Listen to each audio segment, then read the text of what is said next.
Hi guys!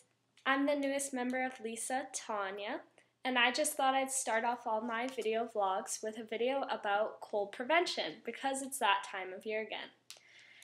So probably the number one thing you could do to prevent a cold is to wash your hands. And it may seem like a logical thing to do, but you have no idea how many times you go somewhere and you see people don't use it. So things to keep in mind about washing your hands is to use soap because just water will not be enough to get rid of bacteria. If there isn't a washroom nearby, try to carry one of those small packs of hand sanitizer around you. You can buy them at a drugstore anywhere pretty much. In terms of other things to prevent colds and deal with colds, I went and actually asked a pharmacist some questions. The first thing I'm going to address is vitamin C. A lot of people talk about how vitamin C actually prevents colds or helps with colds, but when we were talking to him about it, it turns out the actual amount of vitamin C you need in a day is 60 milligrams. That's really low. That's a glass of orange juice. So most people do get the amount of vitamin C they need in an entire day. So if you take those vitamin C pills, pretty much it's going to come out in your pee and you're pissing money. So don't do it. The reason people believe vitamin C is good for you, though, is because it does improve your immune system, but the only way it would improve your immune system is if you didn't have any vitamin C at all, which I highly doubt, guys. Come on, eat an orange, you'll be fine. If you really do want to improve your immune system, just as a prevention method, generally, you can do things like take zinc.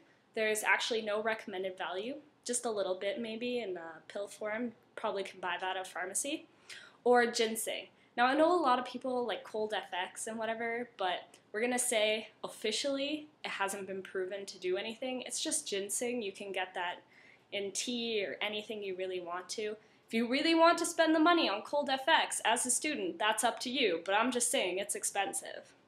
Plus, these things are for prevention. When you have your cold, it's not going to help. In terms of actual colds, there's this new problem nowadays where everyone is always taking antibiotics. They go to the doctor, they're in there for 3 minutes, and the doctor says, here, have some antibiotics, just so the person feels better. But in actual fact, pretty much every cold is viral, and a virus won't be affected by antibiotics. Only some flus are actually bacterial. So the best things you can really do for a cold is to wait it out. Sleep, get lots of water, make sure you're sitting in a warm temperature, not too warm, not too cold, something you're enjoying. And just as a side note also, when you're coughing, cough into your shoulder, into your elbow. Please don't just go, especially nowadays when we're all traveling in the LRTs all like close together, because you don't want to be that person where like the person in front of you is like, I'm getting coughed on. So another thing I would like to address is when you should see a doctor. We have some great health clinics at the university if you don't actually have a doctor right now. Some things that you should do is if you're coughing for more than 2 weeks, it could be a problem. You should definitely go in to see them.